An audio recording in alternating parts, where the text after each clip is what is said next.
This podcast is a member of the Place to Be Nation family. Visit us at placetobenation.com, the only place to be in your pop culture world.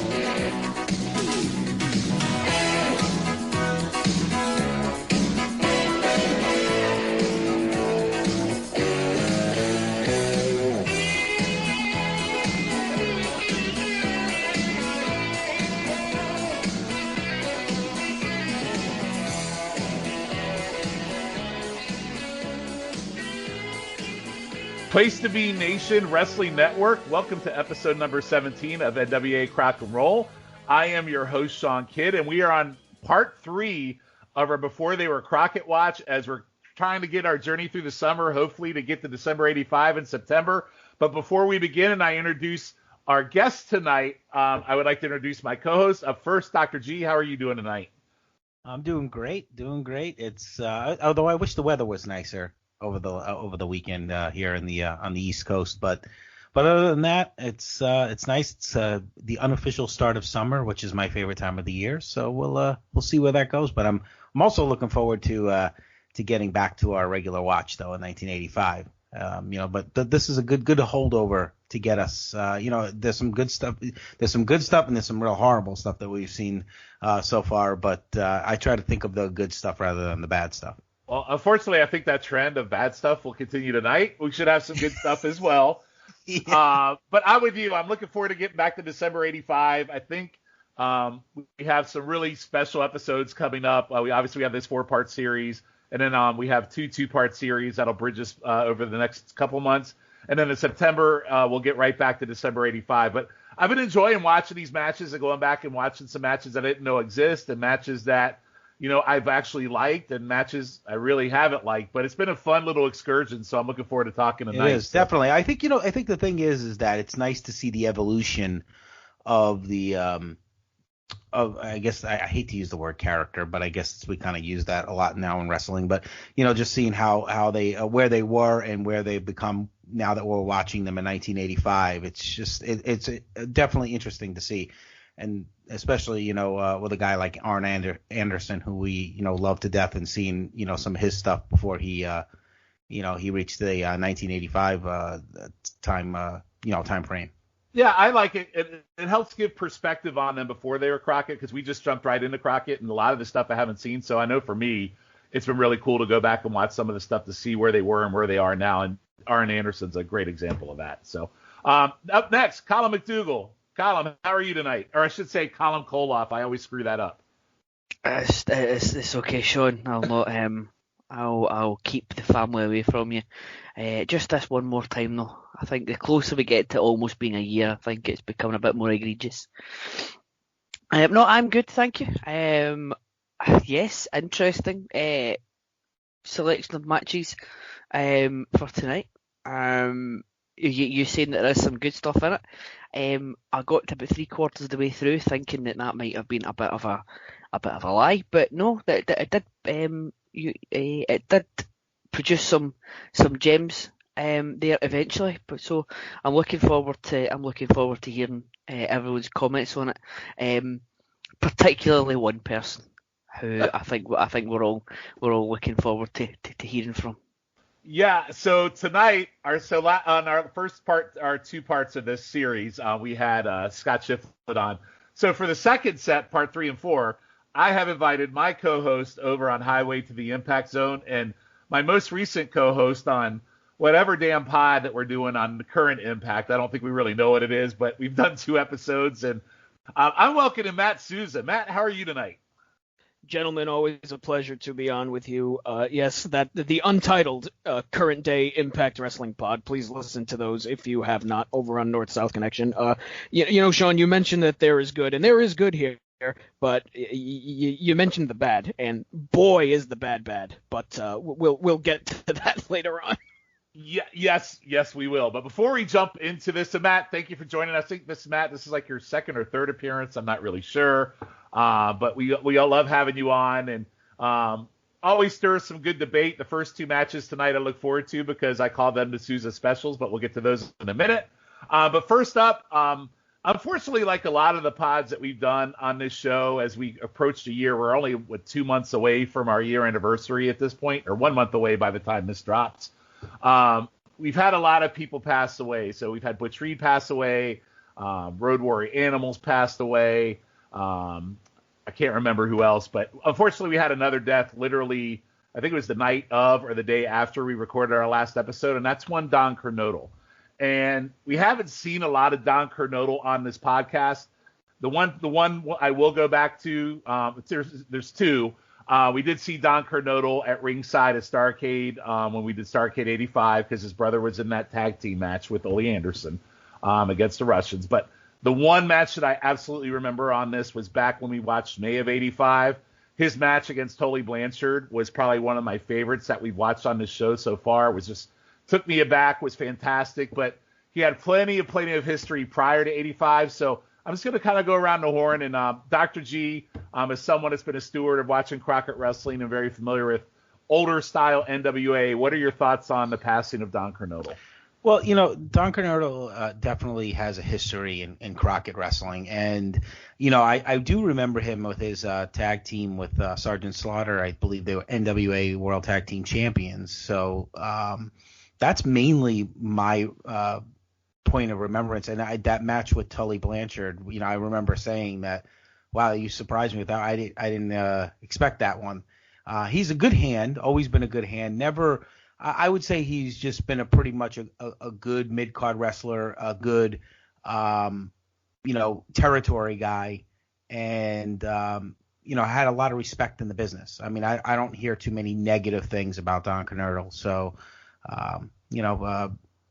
rest in peace, Don, and, the prayers to his family. And, it's wow, Sean, it's crazy just doing the show. Like you said, the deaths that have happened since we've started the show, and the weird thing is that we're actually covering these guys now. So it's definitely strange, but it's nice that we'll be able to remember their careers. Yeah, and we'll actually have a match. I tried to track down some Don Kernodle matches, and most of them were in the Mid-Atlantic territory that I found, but I found one from Canada. It's kind of split up a little bit, but we'll talk. So we did add a special match for Kernodle just to kind of take a look at what he was doing before Crockett. So we'll see that tonight. Colin, what are your thoughts on Don Kernodle and the passing of Don Kernodle? Yeah, it's another sad moment for us. I think you're right. I think it either broke as we were recording or the day after. It's an issue that comes with the territory of covering stuff that's 35 years old. I don't have many memories of Don Kernodle past the Tully match, and then his legendary match, the final conflict cage match with Slaughter. It did feature quite highly in the GWCW list that we compiled last year. But yeah, another very sad moment for us, and his thoughts go out to his family. Yeah.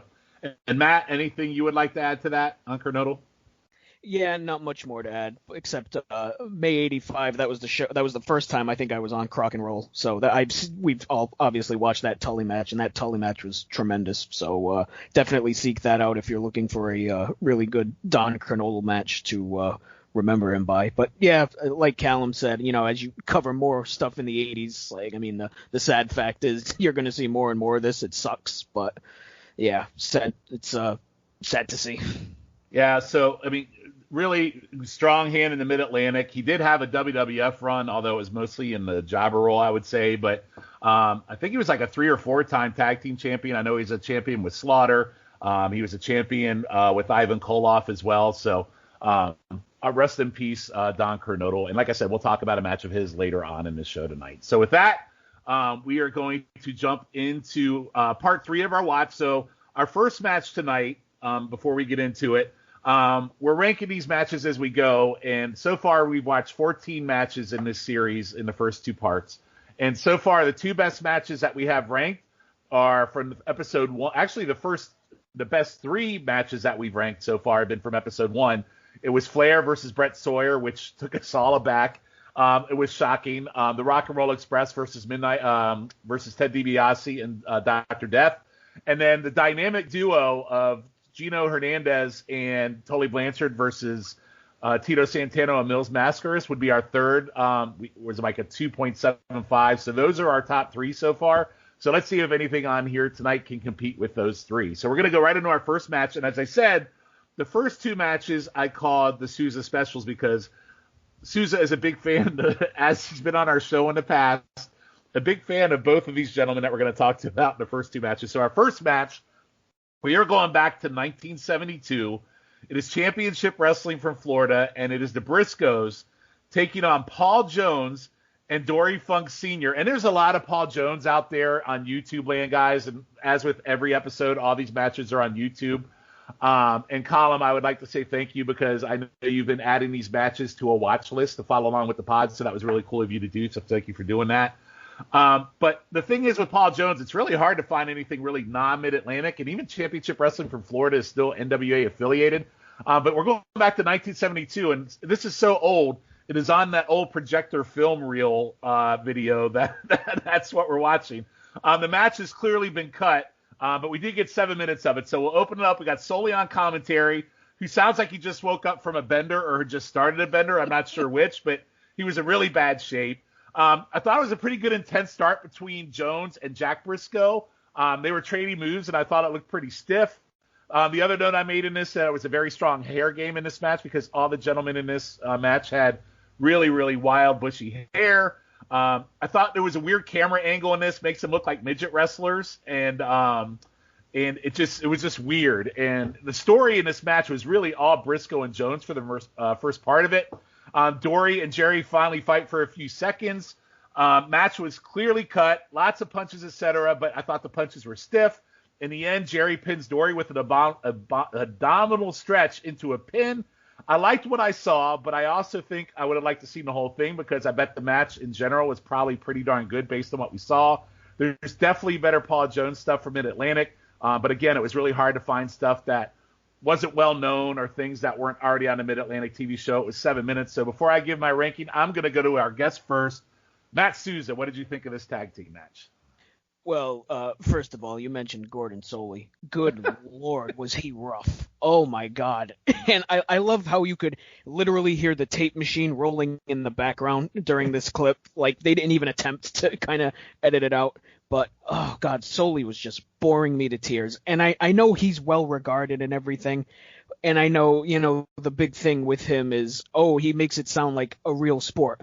But real sports commentators have a pulse that Soley doesn't have. It's just... You know what, Matt? It's funny because the thing that you said about Soley, we've had Soley a few times on this podcast as a commentator. And I'm like you, I find him very drab and boring. I don't think I've seen the great that people say he is. People like him, that's fine, but he's just super not for me. I really like the forearm smashes that Briscoe and Paul Jones were throwing to each other. I thought the footage, considering it was from 1972, didn't look half bad. I mean, I know it was like 8mm film, but some of the other matches we're going to talk about, the footage was pretty rough to say the least. So I thought this was pretty good and pretty neat to see prime Briscoes and Dory Funk Sr., which you don't get a lot of. It's tough to rate stuff like this because, you got to imagine this match probably went in real time, like 20 minutes or so, and we only get 7. But it's definitely worth a watch. So I went 2.5 for the whole thing. But again, I'm not comfortable with that rating because we only saw 7 minutes of what was probably a 20-minute match. But it's definitely worth seeking out. Yeah, I went 2 and 2.25 based on what we got. I bet the whole 20 minutes of this match was probably pretty damn good. I would have loved to see the whole match, but. Yeah, I don't disagree with you. It's hard to rate, but I'm not that far off from where you're at. Dr. G, what did you think? Sean, I'm right with you. I went 2.25 on this. It was nice to see some Briscoes. This is, as a tag team, this is kind of in their prime period. Dory Funk Sr., I have to say, that might have been the first match I've ever seen. I've never seen a Dory Funk Sr. match, so that immediately appealed to me as well. Probably would have thought it was Dory Funk Jr. if you didn't tell me, but You know, it's funny now, guys. I going back to what Matt was saying, I grew up with Gordon Soley, and it's funny because we're not seeing his best in the stuff that I have seen. He is an acquired taste. I'm not going to lie to you. That's what I grew up listening to, so I guess you kind of have a little soft spot in your heart. But now that I'm going back on some stuff, I'm like, yeah, he was definitely a little rough. And then he's trying to do obviously he's watching that match after it happened.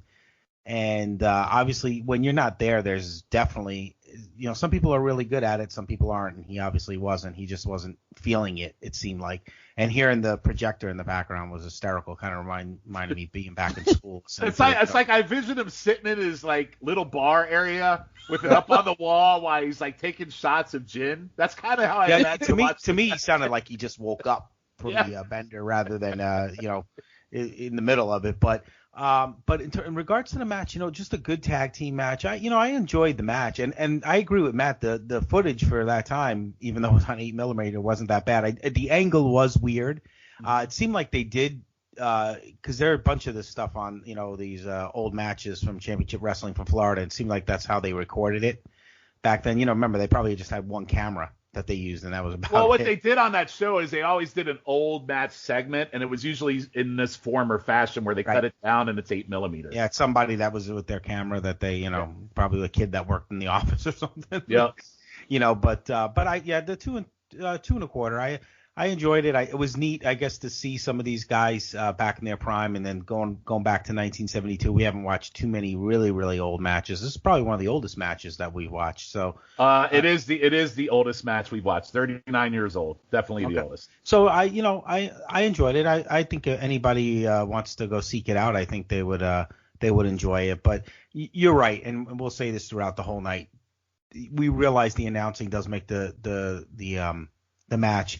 And now we realize, even when you hear a young Vince McMahon, you realize, wow, he definitely wanted to change things when he became owner of the company. And he definitely, for the good or the bad, and we could say some bad about Vince McMahon, but he definitely made, announcing much more interesting in the 80s compared to what we're watching right now. Yeah, and I stand corrected because this match is older than me, so this match is 49 years old. For the record. So, wow. You're right. I didn't do my math well either. I should have said. Well, I guess I should have realized. I guess I wanted to be 39 again. Well, I guess I could have said it was a year before I was born and would have done the simple math. So, yeah, this match is old as shit, and we'll leave it at that. Column, what did you think of this match? Well, if it was from the year before you were born, well done for finding footage from the prehistoric era, Sean. Well done. I was trying to be nice. I didn't want to do it. Be careful. That's a Dr. G jab underrated there, too, by the way. Just for the record. I was trying to be nice and not make an old joke, but Callum is right there. God bless. All right. It's okay. Callum broke the seal. It's all good. Start as you mean to go on and all that. Yeah, I mean, I didn't think it was all that bad. I did think it was good to see a match. Three of the best ever, and Paul Jones. And I did also Dory make Funk Sr. really one of the best ever? Because I don't think any of us have seen a match with him ever. Well, I wrote that when I thought it was Dory Funk Jr. To be fair. I also thought it was Dory Funk Jr. before I watched it. Right? Okay. All right. So, I'm not losing my mind then. Okay. We will see Dory Funk Jr. on our next episode, by the way. We will see him there. But go ahead, Colin. This is going to sound very, very, very stupid, obviously, but there's no disputing who Dory Funk Jr. or Terry's father is, because he's the spitting image of both of them. He's like a hybrid of both of them. So that probably does make him the best ever, if you're a hybrid of Terry and Dory Jr. I was watching it, and obviously there wasn't a lot of context to it given in the commentary, and the match was clipped, as Matt said. But I thought the story. I take it the story was that Jones didn't want to face Jerry Briscoe, so he was keeping he was keeping him out the ring, and any time he was tagged in, he would tag out to Dory Senior. I thought that was quite good. It's strange to rank given given that we've lost about 10, 15 minutes of the match. But I didn't think what was there was solid enough, so I went 2.5 as well.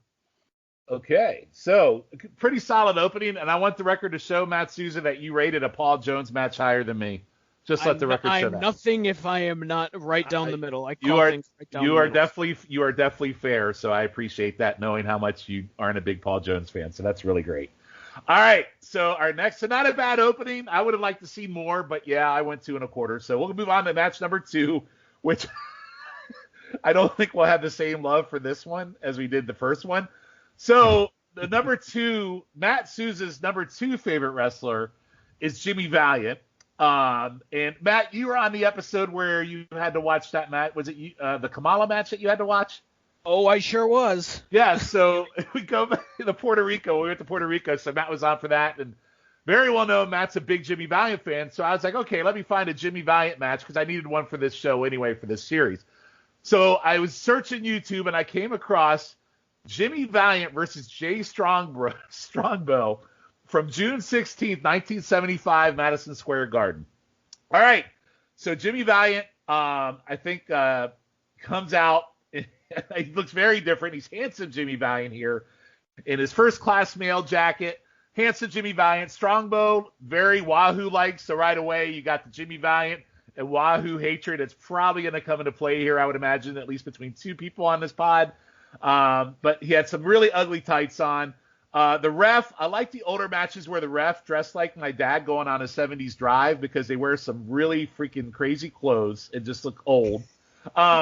Typical Valiant, lots of choking, including with his jacket, and terrible kicks.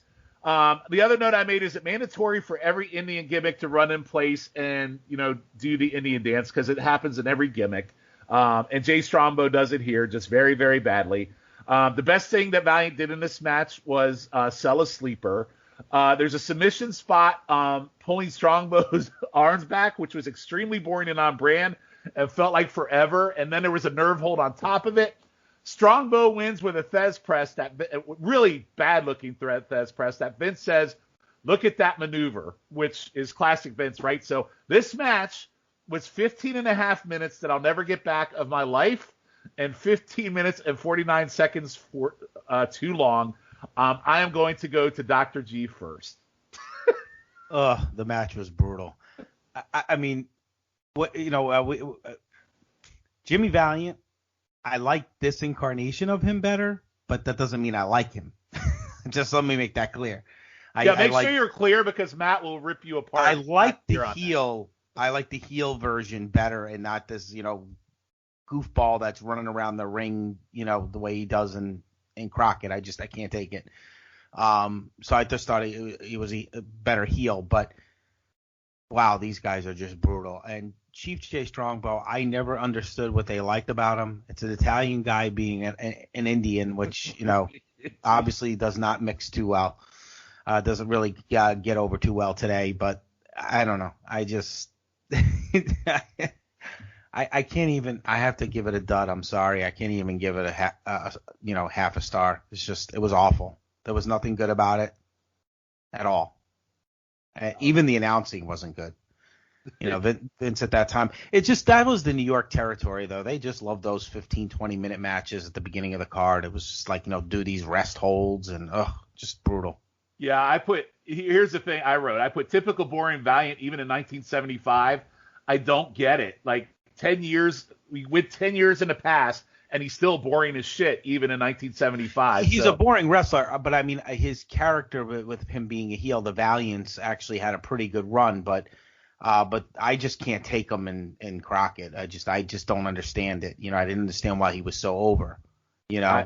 I could understand people hating him as a heel, but why they loved him when he was a face, I have no idea. There are people that listen to this podcast that, I have high respect for in terms of how they view matches, and they're a fan of Jimmy Valiant, and I just can't wrap my head around it. And I'm talking to you, Chad Campbell. All right, Kyle. No, oh yeah, he's a boogie woogie guy. I think he likes his boogie woogie. So anyway, Colin, what did you think of this disaster?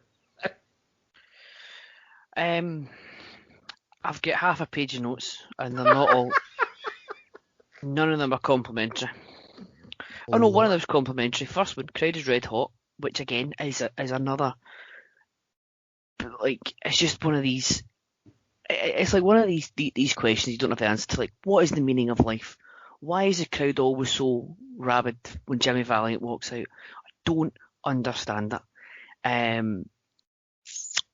I've got a note here: when you can't do a shoulder block properly, you're not exactly going to see Flair Steamboat or Austin Brett. Jimmy Valiant did look in strangely good shape compared to what we normally see him. But I've got Bell's just wrong. Can all degrade this utter shite. This is awful. What the fuck's happening? That was utter shite, dud. I'll keep the other comments. This was an abomination. But I will keep. I like the way you put it. Thank you. But I'm not going to. I like the way any the abomination sounds in your accent. I like that a lot. Abomination. Abomination. I love it. we need to make a shirt for T Public. Yeah, you need a abomination. Shirt. Abomination. Go ahead. Oh, that was like, yeah. Well, we're almost sounding like thingy here. We're almost sounding like Conrad here. But yeah, I'll. That's all that I can articulate. But I'm sure one of us. If I haven't made it clear enough already, yes, again, dud. But yeah, I will defer the rest of my comments so I can hear what Matt's got. Yeah, before we go to our guest column, worst match we've watched in the history of this pod so far? Oh, absolutely. This is, at least the Kamala match was short. That's a positive for it. This one was, as you say, 15 and a half minutes. What was it? You have to say it one more time. It was an abomination. All right, Matt, you're up. You know, Sean, I don't mind you picking a match out of spite against me, but to bring your co-hosts down is really a shame and very disgusting. Okay, so let me be clear. We had to find a Valiant match for this podcast, so there was no way around it. No matter what I picked, it was going to be shit because it's Jimmy Valiant. I mean, you didn't have to. I did. I felt like I had to. You couldn't find a Valiant No match? one was forcing you. Well, why would I want to find a Valiant's match? It might be because good. at least he's in it, and maybe the other one's better. Well, I don't know. One Valiant is enough. I don't want to see two of them. But anyway. So I'm going to go ahead and read. I don't have half a page of notes. I have about a paragraph of notes. But I'm going to go ahead and read them verbatim, if I may. Go ahead. Oh, for fuck's sake. First thing I say. Valiant hasn't aged a day because he looked 80 years old in 1975, just like he does now. The referee here looks like a cross between Paul Bearer and Hitler. Let's see. This is dreadful. Nothing is happening right now. Why does the crowd like this? Now we have a rest hold that lasts exactly 38 minutes. I hate this and want to die. Strongbow just isn't going to sell anything, is he? Strongbow with a sleeper hold. What a maneuver. Please end this. Strongbow comically takes a big boot and crumples to the mat. Oh my god. Strongbow mercifully ends this with a Luthez press. Time of the fall, 38 hours, 17 minutes, 41 seconds. This is one of the worst matches I have ever watched. Minus 100 stars. Wow. Minus 100 stars. All right. So I would tend to agree with Matt. This is probably one of the worst matches I have ever watched. Not just in this pod, but the history of wrestling. Do not go out of your way to watch this match unless you really want to see what truly horrible wrestling is and really how truly awful Valiant is. And I continue, like many of you on this show, wondering why Jimmy Valiant is so over, not only in 1975, but also 1985. And the answer continues to be unanswered. So with that, we will move out of that piece of shit and we'll see how we fare in the next one. So our next match, oh, by the way, I also win a dud as well. So I could go on minus 100 stars, but it's just pure shit. Our next match. So when we started this podcast, we had a Mid-Atlantic champion by the name of Buzz Tyler. And we never, ever really saw him in any matches except for when we got to Bash 85 when he was in that 6-man match. and then he just up and disappeared and vacated the title. So I went back and I found a match with Buzz Tyler taking on Jerry the Crusher Blackwell, who many might know from his AWA days. He was pretty famous in AWA. This is from Central States, 1984. So both guys are big dudes. Terry Garvin, who most would probably know, I assume it's the same Terry Garvin from the WWF fame that was part of that whole big sexual harassment deal in the mid-'80s, is on commentary with some glove, and then I guess some guy comes and smacks him with a glove, and Terry blabs about putting on the tights to get over this guy. Some guy named PG Stone, just some terrible commentary, and I had no context of what the hell was going on. Jerry's spots in the corner and ran me Buzz, I thought looked okay. I thought Buzz had some stiff punches and forearms. Blackwell falling off the top rope to the mat. I laughed very hard at that. They fight outside to a double DQ, and I put another shit match.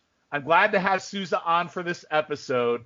I guess we didn't miss much with Buzz Tyler. I went a dud, and it's so bad. So, Callum, I will go to you first. I always heard that Central States Wrestling went down because it was boring. I can't think why. Oh no, wait, I can. This match was on and nothing happened in it. Nothing. I can't think of one solitary spot, one move that was memorable. Nothing happened. I can also see why. I think that might be something to do with Central States. That might be something to do with the guys, Central States and the guys they have in the ring. It also might just be completely down to Buzz Tyler, and that's maybe the reason why we didn't see him in Mid-Atlantic too much. But yeah, I've not really got a lot to say about it, because it was nothing happened. It wasn't outrageously bad. It wasn't an abomination, but it was just it was there and nothing more really. I will give it a good. I mean, I've not even got a rating written down for it. I'll give it a star just for the guys were there and they tried. But yeah, nothing much happened in it. So 1 star because they tried. One star because they tried, and it wasn't outrageously bad. I'm not saying that Jimmy Valiant and Strongbow didn't try. I mean, they probably did, but they created something. When they tried, they created something that was actively bad. This wasn't actively bad. It just wasn't good. Okay. Matt, what do you think? Yeah, I'm kind of in the same boat as Callum, honestly. It just nothing happened. I mean, and apparently, I don't know if you guys caught this, but apparently when we're joined in progress, like 10 minutes had gone by in the match. So apparently this match is like 14 or 15 minutes long too. I pray to God we were joined in progress. Yeah. I mean, it wasn't nearly as bad as the minus 100 star special we just watched, but there just wasn't much here. I mean, outside of Blackwell jumping off the top rope, I can't remember much of this match either. The finish was awful, so yeah, I didn't like the way it was filmed. It looked like it was filmed in front of 6 people. I mean, there may have very well been 6 people in the crowd. I don't know. Central States was a hot territory in '84. Yeah. But yeah, so I'll give it the gentleman's star because it wasn't actively bad. It was just kind of there, like Callum said. Wow, see, I went a dud on this match, but wow, okay. All right, Dr. G, what do you think? Well, I agree with everything that those guys said with this. The one thing I will point out is, and I've seen other matches with him before in the AWA, is how Blackwell could move for his size. Mm-hmm. You know, like but it just seemed like he had no chemistry at all with Buzz Tyler. Buzz Tyler actually brings nothing to the table for me. So it seemed like that Blackwell was having a rough time trying to get something out of Tyler, to be honest. It wasn't, as Callum would say, an abomination, So I went with a half a star on it. I couldn't rate it as low as the last match. I just thought that would be a travesty to do that. So That's a good point. So I guess I'll go a quarter star because you're right. It's not as bad as the Valiant. I'll give him a half star. Why not? Jerry Blackwell jumping off the top rope, He didn't really jump. He fell. He fell off the top rope. At least it was something. At least it's something I can remember from the match. All right. Okay. Because he fell and I laughed my ass off. It was just awful. Wasn't laughing your ass off worth like half a star? Okay, I'll go half a star on it because his fat ass fell off the rope, but that's okay. Oh my God, it was brutal. The filming of it was brutal. The crowd, it's just the whole thing was brutal. Well, I think we could put Buzz Tyler to bed now. We were very lucky not to see him, but we could put him to bed. Look, in a world where Jimmy Valiant versus Chief J Strongbow exists, I mean, this match is worth at least half a star. Definitely. 4 stars if you put it in that context. All right. Well, okay, so we're going to go to our next match. So this is a match I added at the last minute after Konodal passed away, and it's interesting. So we're going to Maple Leaf Wrestling. This is in Canada, and I believe this is a subsidiary of the NWA. But we got kind of an extra bonus on here because not only do we get Don Konodal on this, we also get Johnny Weaver, who we've heard on commentary several times. So it's kind of a double bang for your buck. And the match also is cut short, unfortunately. But it's Johnny Weaver and Mike Rotundo versus Don Konodal and Leo Burke from 1983 Maple Leaf Wrestling. This is in Canada. Leo Burke is your North American heavyweight champion. It's not the same one as the Mid-South, and Konodal is your Canadian TV champion. So they had a whole territory up in Canada that I guess was linked to Mid-South. Yeah, the Maple Leaf, that territory was run by the Tunnies. And so this is before WWF got in business. Yeah, and the Tunnies used to work with Crockett. So Crockett would send some of their guys up there. Because if you look at Don Konodal's belt, that's not the Canadian Television Championship. That's the NWA Tag Team belt, if you look at it. Yeah, I did. Yep. So, especially how we see these things. So, they used to have a working arrangement, and then that something happened with the Tunnies, I remember, and then one of them decided to sell to Vince, I think in like 84 or 85. So, but that's the story behind that territory. Okay, look, we don't only watch old matches, we also get educated by Dr. G's wrestling knowledge. So thank you for that, Dr. G. We haven't had a good Dr. G Florida story in a while, so that was good. So thank you for that. All right, so we're gonna go. So the referee, again, those older referees, it looks like a mob boss in the 50s with his slick back hair and his clothes. I love these older referees and how they look in their matches. It's always fun to see. Lots of headlock in this. It was a short match, definitely cut. It was mostly faces dominating with a few moments of Konodal. Johnny Weaver, who I thought was 80, looked good on the hot tag. He looks just as old here. I mean, he looks very, very old. But every Johnny Weaver match I've seen, even before this, he always looks the same age, and he never seems to age. But I thought for his age, he looked really, really good on the hot tag. I mean, we know he'll be doing commentating in 2 short years from this, and maybe even a year from now. But I didn't think he looked that bad in terms of how he looked. The match breaks down. Konodal goes for a roll-up out of the corner, but Weaver gets a really bad-looking reversal for 3. And Weaver and Rotundo, I thought they made a pretty good baby face tag team. I thought it was basic tag. It was short. But I bet if it was kind of like our first match we watched. If it had been longer, I thought it would have been pretty good. But I gave it 1.5 stars for what we had. So, Matt, I'll go to you. My goodness, Canadian mobsters, Sean. I wonder if he was involved in the black market cigarette trade. But anyway. He might have been one of the ones that took the hit on Bravo. I thought Rotundo looked incredibly young here. He looked like he was 17 or something. Another match that I thought, we kind of got gypped from because I thought this was really good for what we saw. It had really weird editing to it. I think we only got 5 minutes. I would assume this match was probably a bit long, at a very least a bit longer than that. And it was a weird edit too. It's in the middle of a move, all of a sudden it flashes forward to the end of the match. So, but this was, I think, different than anything we've watched so far. There was a fast pace to this that we really didn't see. Certainly didn't see it out of Valiant and Strongbow. But, I thought this was pretty good stuff for what we saw.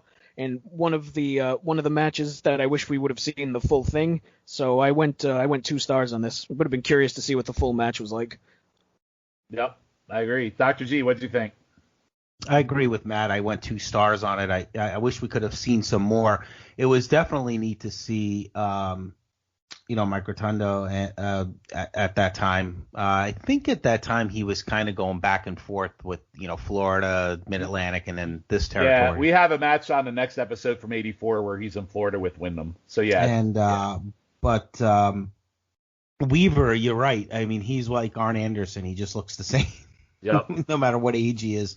But honestly, I thought he did a pretty decent job. When I first saw it, I was like, oh, geez, Johnny Weaver, what the heck are we going to get here? But it wasn't that bad. And, Kernodle and Burke, just good, solid workers. I mean, nothing, out of the ordinary there. But I did like the pace, especially compared to, of course, we talk about the Valiant Strongbow and then the Buzz Tyler, Jerry Blackwell match. So I thought at least it was a good pace to it. I definitely would have loved to have seen the whole match, but maybe they cut it at the right point. Maybe there was some just, rest holds and maybe it wasn't that interesting. So maybe we got the best part of the match. Who knows? But 2 stars for me. Yeah. One thing I will add, I did find a singles match for the Canadian TV title between Johnny Weaver and Kernodle after it already given you guys this match to watch, which was pretty darn good. So if you want to see a full length Don Kernodle match, there is one against Weaver, which again, Johnny Weaver and Kernodle, I mean, it's just like watching a Crockett match in Canada, and it was actually pretty good if you want to go watch that one too. So, Callum, what'd you think? I'm along the same lines as everyone else. I thought it was a fun quick sprint. Another one that's unfortunate that it was clipped, and you would like to see the rest of it. Won't be the last time we're saying that, but it's good just to see, even in clipped form, it's good to see some of these matches because they are entertaining watches. Last 2 matches aside, I did notice that they called the commentator, whoever it was that was doing it, I can't remember, said that Johnny Weaver was the man of 1,001 holds, which means he knows 1 more than Dean Malenko, but 3 less than Chris Jericho. Mm-hmm. And they were running down the cards for their upcoming circuit. Jimmy Valiant was the main attraction on the 31st of October. God damn it! Why can't I find that Jimmy Valiant Maple Leaf Wrestling match? Oh, what a pity that you couldn't find that, Sean. Such a shame. We can't escape him. I was like, this is quite the nice palate cleanser after the. You can't even leave the country and get away from him. That's how bad it is. I was enjoying this one, nice palate cleanser after the abomination that we had before, and he goes, Jimmy Valiant gets a mention in this one as well. But no, I went 2 stars on this one. I thought it was a really fun watch. All right, excellent. So we have gotten through our first 4 matches. We have 4 matches left. So we're going to take our break. When we come back, we'll have matches with Buzz Sawyer, Dusty Rhodes, Ric Flair, Billy Jack Haynes, and Dick Slater. So we will be right back on the other side.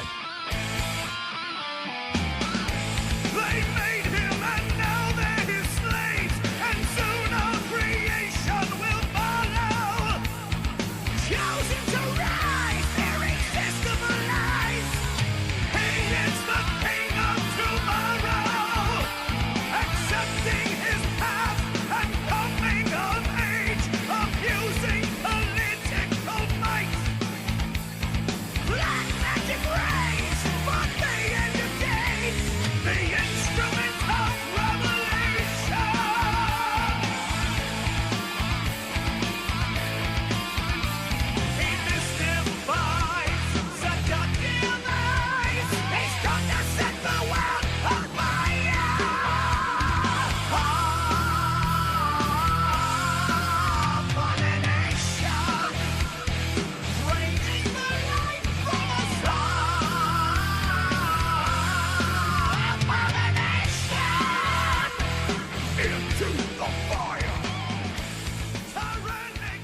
Place to Be Nation, welcome back to the second half of NWA Crock and Roll, episode number 17, part 3 in our Before They Were Crockett watch. We've watched our first 4 matches in the first half, and we are getting ready to jump into our second 4. So we're going to jump right into, we're going to jump right into our next match, which happens to be Buzz Sawyer versus Tito Santana. So our second Tito Santana match, and this is from Georgia Championship Wrestling. It's from 1982 or 1983. So Buzz sells like a champ for Santana. Tito always looks fantastic. He has a toe hold on Buzz, which, submission holds in these matches sometimes are a little rocky, a little rough. But I thought Tito, I just liked the way it looked and the way he grinded it in. I just thought it was a really good looking submission spot. Nick Patrick is your referee here in 1982 or 83. Looked like he was dressed to go on a safari. So again, more interesting referee apparel. And then I was stunned. Buzz won with his foot on the ropes just from Tito missing a body press, and I thought the finish was really lame. I was a little disappointed in the match. I didn't think it was bad. I thought it was just okay, but I gave it the gentleman's too. But I feel like with Tito and Buzz, and I know Dr. G is not a big Buzz fan, but I like Buzz Sawyer. I think he has some good matches out there. We know Tito Santana can bring it. I wanted more, but I went 2 stars. Colin, what did you think of this match? Yeah, I'm the same as you, Sean. My last note is that it wasn't bad, but it wasn't great. And we've seen both men since we started this show have better matches. As you see, Tito will give you a good match anytime he goes out. You'll be hard pressed to find a match that he's in that doesn't break good. At the very worst. I do like it that we've seen Tito more times on these shows than some of the Crockett guys, like Buzz Taylor, and he doesn't even work for Crockett. But I was quite hopeful for this one because I've liked Buzz Sawyer as well. Since we started doing the podcast. But I wouldn't say I was disappointed, but I did expect a wee bit more from them. So I've gone slightly less than the gentleman's too. I've given it 1. I went for 1.5. Okay. Yeah, I get that too because of high expectations. I struggle giving Tito less than 2 stars, but I totally get your point. This match should have been a lot better than it was, and I agree with you 100% because I have really, really high hopes for this. Dr. G, what did you think? Sean, I was struggling with it myself because Tito is a really good hand. He really is. And you see this on paper. I know I've been critical of Buzz Sawyer, but you see that match on paper, you're like, this is going to be a good match. Mm-hmm. And I believe this was a house show.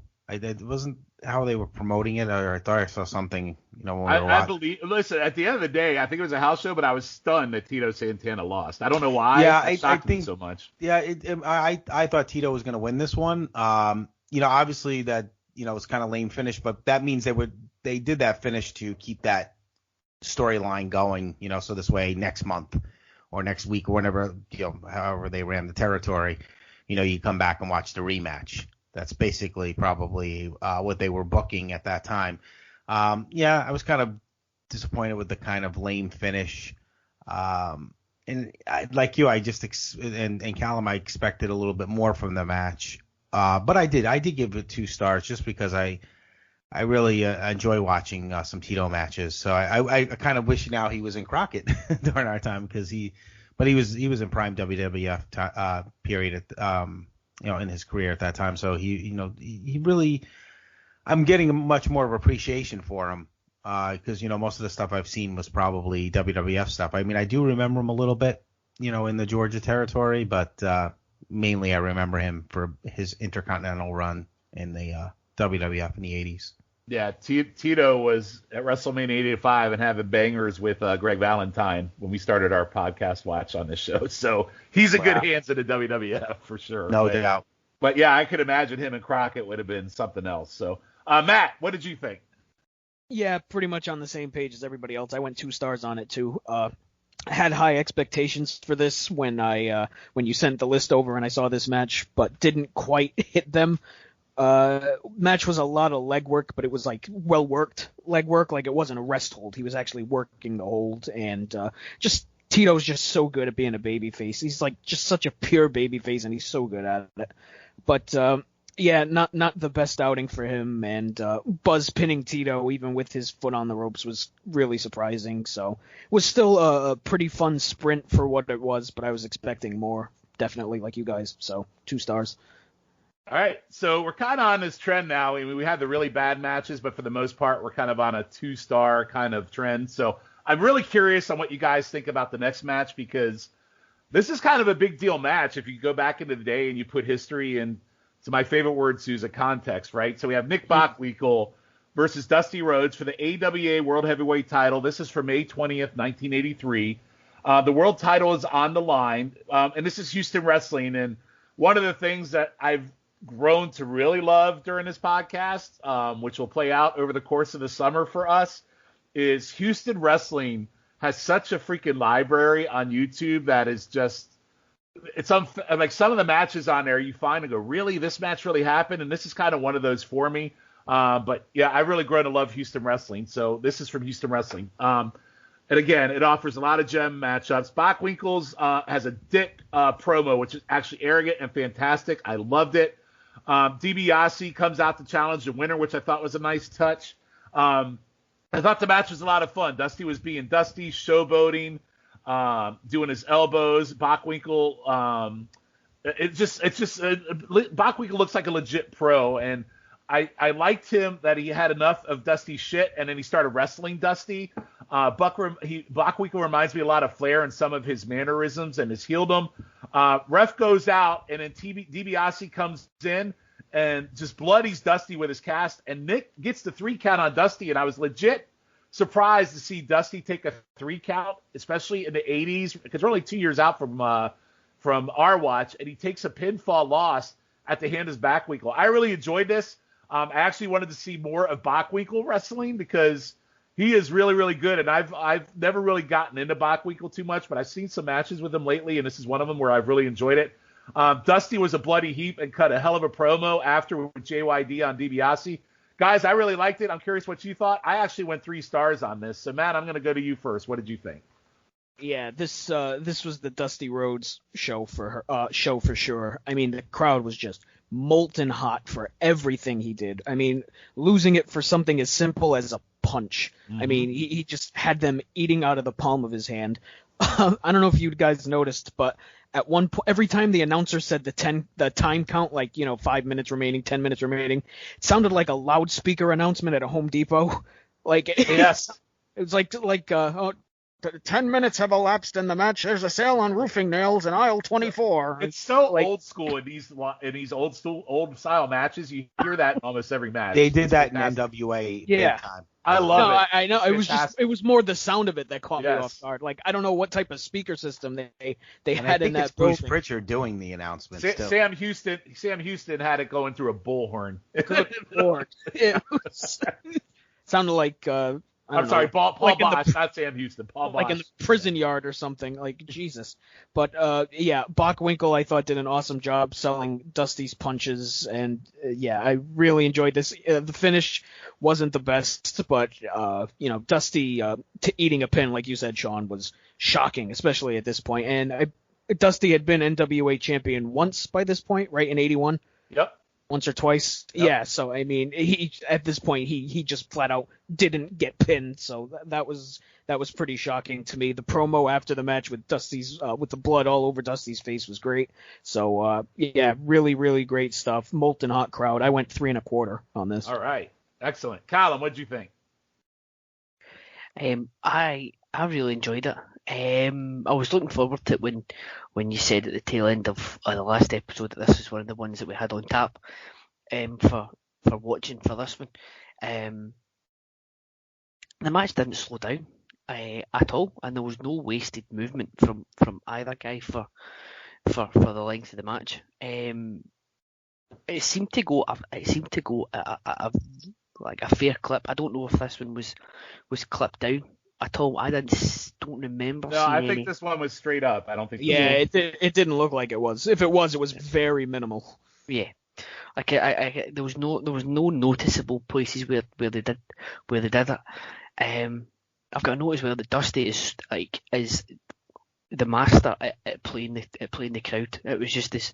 He knew exactly when to make his comeback, to get them at like a fever pitch, and then as soon as he starts the comeback, then they explode. I really enjoyed it. I gave this one 3 stars. I thought it was really, really good. I agree. We're on a good trend here. 3 stars, 3 stars, and 3 1/4. Dr. G, what did you think? I'm going to go 3 1/4 stars on this. Wow. I really enjoyed it. This is the Dusty Rhodes that I knew growing up. He was my first favorite wrestler. So these are the type of matches. And let me tell you, he had the crowd eating. It was just like he had them in the palm of his hands. And I remember even just seeing him live, and he was my first match live. People just went insane for him. And Bockwinkel, great heel. He's AWA's Ric Flair, but calmer. He's got like that arrogant, like get you with his zingers or what he says in his promos. He's not going to sit there and yell and scream and tear his jacket off or anything like that. But, Bockwinkel, I think if he was in the NWA or even WWF and was on that stage, might have been even a bigger name than he was. And he's another guy that's kind of like, like we say, like Arn Anderson is, that just seemed like he's the same age, Yeah, he never ages, ever. He looks the same, But he really, really, I was shocked that Dusty actually took the pin myself, to be honest. But it was great. It was a good match. And that's what's great about that Houston territory, because they weren't really affiliated. They didn't have their own championships. Paul Bosch was known as being a good payer. So he would bring these guys in, whatever deals he worked out with all the different territories. And, you can have great matches like this. And you're right, Sean, when you look up online, you'll find a lot of Houston stuff with matchups that you would never thought you would see in the other territories. And you get to see it there. So it's good stuff. But 3 1/4 stars, no doubt. I enjoyed this one a lot. I've really been enjoying the things we've been finding in Houston. And again, we'll talk more about that as we go over the summer. But I like what you said about Houston too. It's like they didn't really have their own champion, so it was always touring. You had Andre the Giant show up. You had the NWA World Champion show up. The AWA World Champion show up. Mid-South was there a lot. It was just like, it was almost like the central spot for all the champions and all the wrestlers to go. And I think that's one of the reasons why I love it so much. And I know it's very, I would say, underrated territory. It's not, because wrestling aficionados love Houston, but I'm just discovering it as we do this show, which is another great thing for this pod. Is it's not just finding Crockett wrestlers that we watched in '85. It's finding a whole nother territory that I've really started to like a lot. Mid-South was one that we've done, and now I'm starting to like Houston just as much. So really, really good stuff. And by far, I'm trying to think, probably the best Dusty match we watched, including the Starrcade 85 main event, wouldn't you say, Dr. G? Definitely. Yeah. No doubt about it. Okay. So we're going to go to our next match. So go out of your way to watch this match. Nick Bockwinkel and Dusty Rhodes, 2 of the greatest ever. So really, really cool find there. Our next match was also a cool little find. We are going to Portland with Billy Jack Haynes. So we get Billy Jack Haynes and Roddy Piper versus Ric Flair and Rip Oliver. This is from 1982, I believe. It's a 2 out of 3 falls match. I do believe this match is clipped. There is a longer version of it I did find later. But if it's clipped, it's really only like 2 or 3 minutes that are actually clipped out of this match. So hot open with Flair selling for the faces. Billy Jack looks like a porn actor with his stash. He has a terrible mustache in this. Flair and Oliver, they look like they should be a team. Rip Oliver was a big heel in the Portland territory. Him and Billy Jack had a really big feud in Portland. I like the heel work on Billy Jack. Stiffed Oliver. Piper was great in the hot tag with Billy Jack nailing Flair with a clothesline. And Billy Jack gets a shocking win over Flair, making Flair submit in fall number 1. Flair and Piper square off is always great. We get into the second fall. The full Nelson was great. And Piper and Billy Jack win 2 falls straight. And then the end was a little confusing for me, and I thought short, and I think this is where it was clipped. But it was a quick pace, nice work. Both teams and a hot crowd. I wanted more. I actually went 2 3/4 stars, but if I had seen the full match, it would have been a lot more. Hot crowd, hot baby faces, hot heels. Just, I love this match. Colin, what did you think? I am in complete agreement with you, Sean. I thought this was excellent. Again, this is out of all the ones that, and we've said it for most of the stuff that's been clipped, or all the stuff that's been clipped, that we wish it was longer, or we saw the whole match, because I thought this was everything about this was excellent. As you say, the crowd, the action that was happening, and it was non-stop. I said there was like lots of star power in the ring for what looked to be a TV tag match, which I can't imagine was. I don't believe there's a lot of Portland footage still kicking about, and yeah, it took me a while to find some Billy Jack stuff. I mean, it was hard. And we're lucky this survived as well. Looking at the quality of the tape on this one, but I can't imagine matches like this happened every week in Portland in the mid '80s. Flair as the hot tag babyface was certainly something. It's not something I'm used to, but he was excellent at it. And I missed that it was 2 out of 3 falls, so I was quite shocked when Haynes got the full Nelson tap out from Flair as quickly as he did. Again, another shocking thing. So we've had 3 shocking wins tonight. I think that would be included. Oh, absolutely. Yeah. So I also heard they were hyping. Well, I thought they were hyping Hennig versus Rhodes. I'm thinking, if that's Kurt Hennig and Dusty Rhodes, that's one that is a must find if you could. But it could also be Larry. I'm not sure. I think it's Larry. I think it's Larry the Axe. Given the time frames involved. Also wish to point out that Roddy Piper was wearing a magnificent kilt at the very start. Yes. I just wanted to. I have to put that on there. But yeah, it was chaos, and I loved the match. I gave it 3 stars again. Excellent. Dr. G, what did you think? I love this. First of all, big Roddy Piper fan. And Billy Jack Haynes was my second favorite wrestler when I was growing up during the mid-'80s when he came to Florida.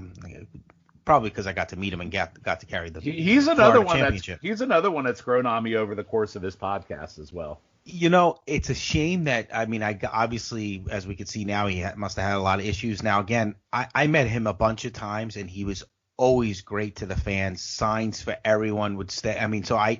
It was so shocking to see the type of person he was, in his, real life, because he was always accommodating as a, to the fans. So I just never expected any of this. And he was so over in Florida, and then, then he left, went to Crockett, and then to WWF.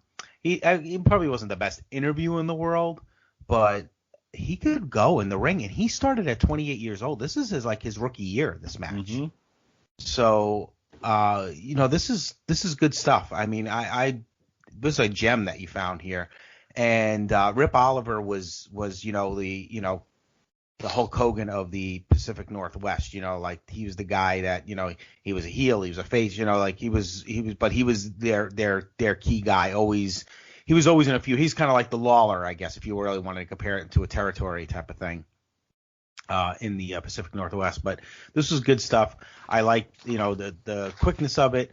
Obviously, on a TV match, you see 2 out of 3 falls. You think you're going to have, it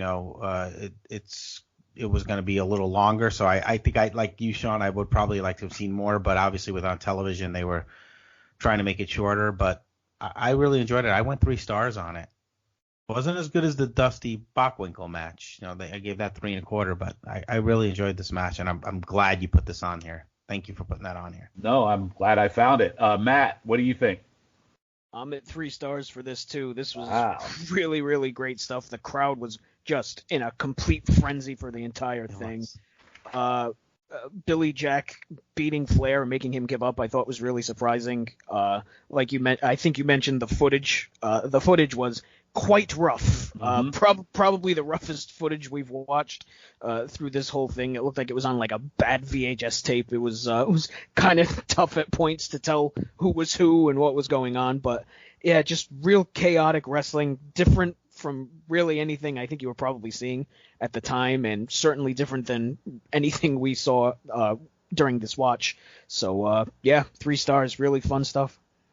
All right, so we kind of made up a little bit for the early duds and the Valiant match. We've had 2 over 3-star matches. So we are going to close the show out tonight. We are actually back in Houston one more time. We are going to November 9th. November 19th, 1982. It is Dick Slater versus Ted Dibiase. And Dick Slater, like we said around on this pod, we've grown to really enjoy some of the folks' work on this show. People that we're not real familiar with, and we only have Crockett context. Dick Slater's another one for me that I've really enjoyed watching, and Dibiase as well. I mean, we've seen some really good Dibiase, so I was looking forward to this one. So we are in Houston again. Dick Slater is taking Junkyard Dog's place because he's out. I think he's on an injury or for some reason. Dibiase's your North American champion. Build height-wise, I thought this looked like a good matchup. There was some good back and forth and reversals, some slow spots a little bit. Like I said, I've really grown to like Slater's brawling style and funk-like nature. We talk like he reminds us a lot of Funk in some of his matches, and he could actually wrestle. And then Dibiase uses the same glove he did on Dusty for Bockwinkel to get the pin to pin Slater. I think Dibiase is a tremendous heel. He cuts a promo after. And again, like I talked about with Houston wrestling, there needs to be a Houston network of some kind like the WWE network because there is some good shit in Houston. Fun match. I actually went 2 3/4 on this one as well. Matt, what did you think? Yeah, I'm not as high on it as you. I went 2 1/4 on it. I don't know if you mentioned this was supposed to be Dibiase versus JYD that they mentioned. Yep, and JYD had a death in the I missed that. Sorry. But, I missed that. It was a death in the family. I missed. Oh yeah, they said it was. I think they said it was a death in the family or something like that. But hot start to this. I thought Dibiase looked a little bit beefy here compared to his WWF run. Beefy. But the word of the day is beefy. An abomination. An abomination. Like a hot start, but I thought it got a little too headlock heavy for me. Yeah, there was a slow spot in the middle there. It did eventually pick up a little bit, but I just think it got way too headlocky for me. And I get that every match isn't going to have a brisk pace to it, but I feel like they could have done more. The announcer did not know how to say the last name Dibiase. He kept saying Dibiase. And it was driving me fucking crazy. Yes. Oh my god! By the way, Bill Watts does that too. Like if you watch old Mid-South, he calls him Dibiase. So does J.J. Dillon. Yes. But then some say Dibiase. He said Dibiase and Dibiase in the match. It was Dibiase. Was setting off my OCD flares, was driving me nuts. But anyway, the crowd again, molten hot. Like that's the thing with 80s crowds is they were molten hot for just about everything, and we've seen it these last 3 matches, and really throughout a lot of the night they were minus the Valiant Strongbow match, of course, but they were relatively hot for everything. And I didn't really care for the finish either. I thought it was kind of a wet fart of a finish, to be perfectly honest. I get the glove was loaded and everything, but a punch, I don't know. I felt like they could have done more there, but still perfectly decent for what it was. So 2 1/4. All right, Dr. G, what did you think?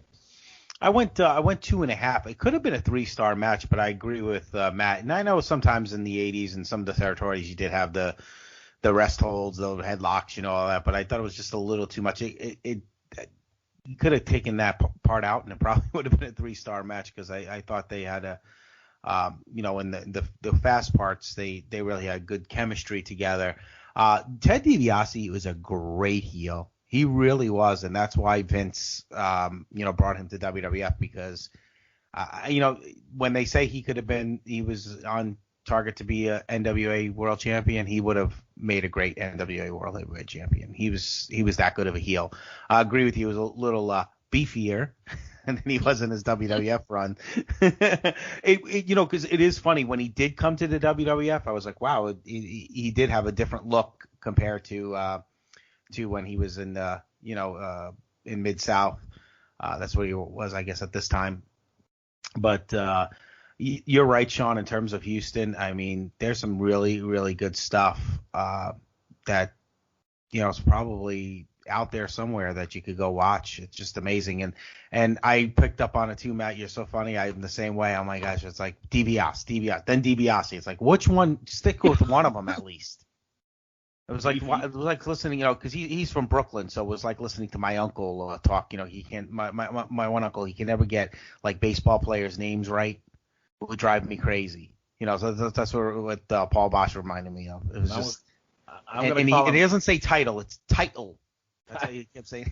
But we could go on and on about Bosch commentary, by the way. But other than that, honestly, the match I'll give it 2.5 stars. It was good. I was glad you put it on there. Dick Slater, you're right. Again, another guy that I'm gaining more respect for as I'm watching some of these matches.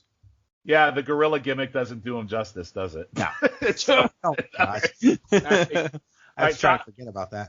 Well, I'm going to call him Ted Beefiase from now on. It's not Dibiase, it's Beefiase. So, Colin, what did you think? Wrap us up on this episode. I actually went the full 3 stars on this. All right. I thought it was really good. I actually don't have many notes. Well, I don't have any notes. I've just, my only note is very good 3 stars, because I was watching it and I was just taken in by it. I thought it was it was really good, and and I completely agree with you when you're saying that the Houston stuff has been really good. I believe the owner of the Houston videotape library is one William Patrick Corgan, because I think it was on the NWA. I think it was an NWA on demand streaming service, and when Billy Corgan took over the NWA, they closed it down. So I think Billy Corgan owns all the Houston footage. I actually thought Bosch's wife did it, because I think Bruce Pritchard did a pod on it, and I'm trying to remember. Somebody owns it. It's either Bosch's wife, and I think Bruce Pritchard probably put it. I need to look it up, but somebody owns the footage. But it's either You're Bosch right, and I can't remember myself, Sean, but I know Pritchard did do a great podcast on Houston wrestling, and when you just thought that it was him just like talking about. Yeah, I thought it was just him being freaking. But he's Pritchard. right. Yeah, it was good stuff. I mean, he's totally right. It was really a good promotion. It really was. I mean, I've watched to go off on a Houston tangent. Before I went on the Saturday special to do the Harley show, I watched a 2 out of 3 falls. Harley defended the world championship against Andre, like peak Andre. Yes. It was superb, and it was the one that it was the one that Harley slammed Andre outside. It was excellent. So yeah, more Houston wouldn't go amiss. Certainly. But yeah, I thoroughly enjoyed this one. I don't have many notes because I just sat back and watched it. So yeah, 3 stars from me. Yeah, and the good news is, guys, we'll have lots of Houston this summer so we can all enjoy the Houston stuff. So again, more to come on that in future episodes, but we'll have definitely a lot of Houston for you guys this summer as we try to get to December 85 by September, which we will. So guys, that wraps up tonight's watch. So it looks like the first half we were a little but it looks like we had a strong back half with Dusty, Billy Jack, and Slater. So 3-star matches there. So good, strong ending, and probably our best run of 3-star matches out of any of the pods. So really good stuff there. And of course, we had our worst match that I think most of us have ever seen in the Valiant match. So good little mix tonight. So as I did on the last episode, I will give you a sneak peek of what's to come in part 4. Our final watch of Before Crockett. We've watched 22 matches up to this point. We have 7 more on the next episode. So, Colin, we are going to reach a monumental milestone here. So I've gone all 3 of these pods and parts without a Wahoo match. We are going to watch what many might consider the quintessential Wahoo match with somebody that might potentially have worn a shirt that said, "I broke Wahoo's leg." So what do you think about that? Is it the match where he broke his leg? It might be. It Hopefully. possibly could be. Well, that'll be a fun watch for me. Yeah, I was going to say, if I can't get a good rating out of that match, then there's no hope whatsoever. So as I put the first two matches tonight for Souza, I put that match on just for you, from the bottom of my heart. You're too kind. I did. I felt that I owed you to find something that you would really enjoy. We're also going to see the Funks. So we talked about Dory Funk Sr. We're going to see the Funks in a tag team match from Japan with Abdullah in it, which Matt and I went back and forth on this. Pretty damn good match, which we'll talk about there. We'll see Ron Bass, Black Bart.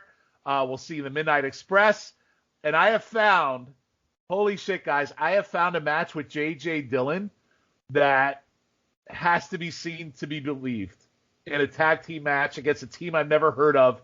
And he's tag teaming with Arnold Skolin. So we have... My goodness. Good Lord. So we have... Calling in sick. No, you're not. You're not. Listen, I find some hidden gems on this show. You never know. That match can be very, very good. You never know. Oh, yeah, I'm sure. So, so more great stuff to come on the next episode. Matt, thank you so much for joining us tonight. It's been a pleasure as always, and you'll be back for part 4. Before we go, anything that you would like to plug, Matt? You can find me, like Sean mentioned earlier, on Highway to the Impact Zone, usually on every other episode of that. Getting ready to talk about Against All Odds 2005 within the next couple of weeks. Check that out. New episode of Piece of the Action is out. We had a group live watch celebrating the first anniversary of Piece of the Action. Sean was on that, along with Jennifer Smith, Logan Crosland, and Ben Locke. We watched Die Hard with a Vengeance and had a tremendous time watching that, if I may say so myself. So check that out. You can find me on Twitter at msouza1991. Yes, that was a very fun episode. So everybody go listen to that Piece of the Action. We're very, very, very funny episode. Colin, how about you? We are we're in the sort of the middle stretch between special relations episodes. We're due to record another one of them probably in a couple of weeks' time. The last one was another fun episode. This one we'll probably talk. I'm just warning you. This is the last episode before the Euro 2020 Championship start. So there will probably be a good bit of football talk, considering it's the last time that we'll talk to each other before Scotland versus England. So we've got that coming up. There's also, as you said, Sean, there is the Place to Be Nation YouTube channel. You can find all of the matches that we've watched on the last 2 episodes, and these ones will be included as well. And next episode also. They're on there. There's a nice handy playlist if you want to watch the matches after we've talked about them, or before we talk about them, before you hear us talk about them. There's also that for one of the other live watch wrestling podcast we've got, which I think Sean may talk about, so I'll keep quiet on that one just now. And there's also the so if you could search Place to Be Nation, all one word, on YouTube, you'll find the channel on there, and subscribe to us on there. That would be lovely. And do the same on twitch.tv/Place to Be Nation, where there is some live footage of me playing games badly sometimes, and also every month we have the live watches of every main roster WWE pay-per-view.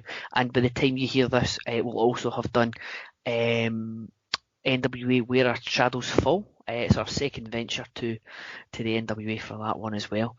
They're always a good time. There was actually a Best Bits podcast drop on the wrestling feed for the highlighting the best bits from WrestleMania Backlash, which was handily curated by Matt in the doing the Lord's work, putting the clips together on Twitch. So twitch.tv/Place to Be Nation for that, and give us a follow on there as well, please. Excellent. And again, as always, Colin, thank you for putting that playlist together. And also, you do a phenomenal job on those Twitch streams. And it'll be good. Current NWA is back, and it's good that you guys are doing that Twitch stream on the next pay-per-view. And I will let Dr. G talk about that and what he has coming up. So, Dr. G, what do you got? Okay, so you can follow me on Dr. G PTB, at Dr. G PTB, I should say.